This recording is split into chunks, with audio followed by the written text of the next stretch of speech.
As-tu déjà entendu parler d'un miroir qui ne reflète pas ton visage, mais celui de quelqu'un d'autre? Dans un paisible village de pêcheurs, au cœur de l'Afrique de l'Ouest, vivait un homme pauvre nommé Kenou. Chaque matin, il poussait sa vieille pirogue dans la brume du fleuve et jetait ses filets usés, priant pour attraper assez de poissons pour nourrir sa famille. Mais les poissons avaient disparu, et l'espoir avec eux. Les anciens du village répétaient souvent et dépassent jamais le 3e coude du fleuve. C'est là que demeurent les esprits et ils ne pardonnent pas. Ces eaux interdites étaient sombres et silencieuses, si calmes que même les oiseaux n'y volaient pas. Un matin gris, poussé par la faim et le désespoir, Kenou pagaillodait du 1er coude, puis du 2nd, et enfin du 3e.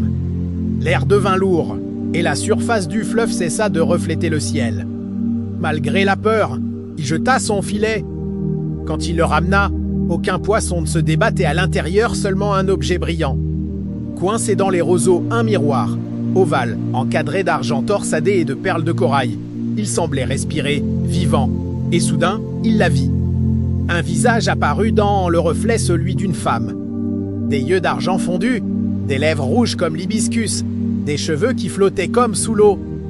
Mais quand Kenou cligna des yeux, elle disparut. Cette nuit-là, des murmures remplirent sa case doux, mélodieux comme le ruissellement d'une source. Kenou, la voix venait de sous sa natte, du miroir erra et le lendemain, elle revint. Puis la nuit suivante encore. Et un soir de rage, elle apparut enfin non pas dans le miroir, mais devant lui. Pieds nus, ruisselante, la peau brillante comme la lune, parée de bijoux faits de coquillages et d'os, « Je suis Namine », dit-elle d'une voix profonde, « Le fleuve se souvient de toi. » Kenou trembla. « Es-tu un esprit ?»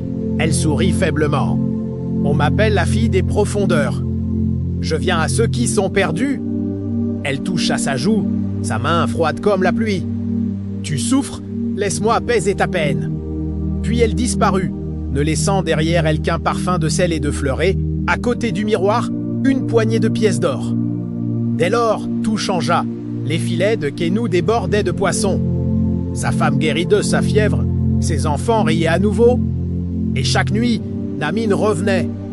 Elle lui parlait de son royaume sous les eaux, des palais de corail qui brillaient comme des lucioles, des tambours muets qui résonnaient dans les courants, et d'un trône. Attendant un roi mortel, mais bientôt, sa voix changea. Elle commença à demander des secrets, de la dévotion, du silence.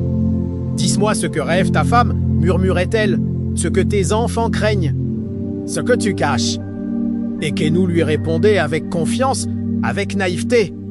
Il mentit à sa femme, sortit en cachette la nuit, et cacha le miroir comme un trésor. Mais un soir, sa femme le surprit, murmurant devant l'objet, les yeux brillants comme du verre. Alors, elle prit peur. Elle alla trouver Mama Duru, la prêtresse du village, vieille et sage.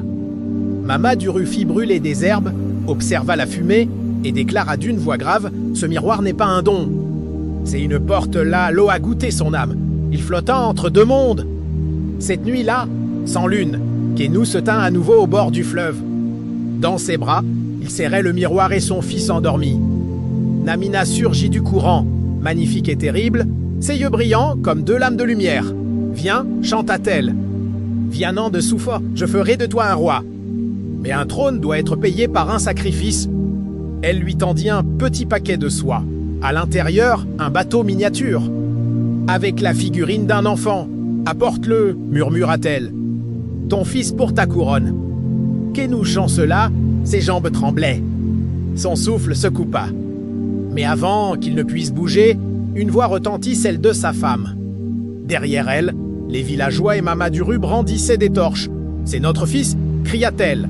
« Réveille-toi, Kenou, elle veut ton âme, pas ton amour. » Le visage de Namina se tordit de colère. Le fleuve bouillonna, les arbres ployèrent sous le vent, et les villageois tombèrent à genoux. Mama Duru traça un cercle de craie blanche et cria des paroles plus vieilles que la mémoire. « La terre rappelle les siens, sois libre du courant. » Le miroir brûlait dans la main de Kenou. Dans un dernier cri, il le lança dans le fleuve. Un éclair, un grondement. Le verre se brisa, la nuit vibra, et le cri de Namina s'éteignit dans le silence. À l'aube, Quenu se réveilla sur la berge, son fils vivant dans ses bras. Mais ses cheveux étaient devenus blancs, et ses yeux aveugles.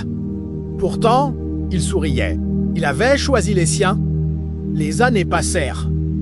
Et chaque soir, les enfants du village se rassemblaient autour du vieux pêcheur aveugle pour écouter son histoire, celle du miroir qui offrait tout, mais prenait presque tout. Et il murmurait toujours, en finissant, « J'ai vu le vrai visage de l'eau. » Et elle voit à travers le désir. Tout don n'est pas une bénédiction, et tout désir n'est pas à suivre. Certaines portes, une fois ouvertes, ne se referment jamais.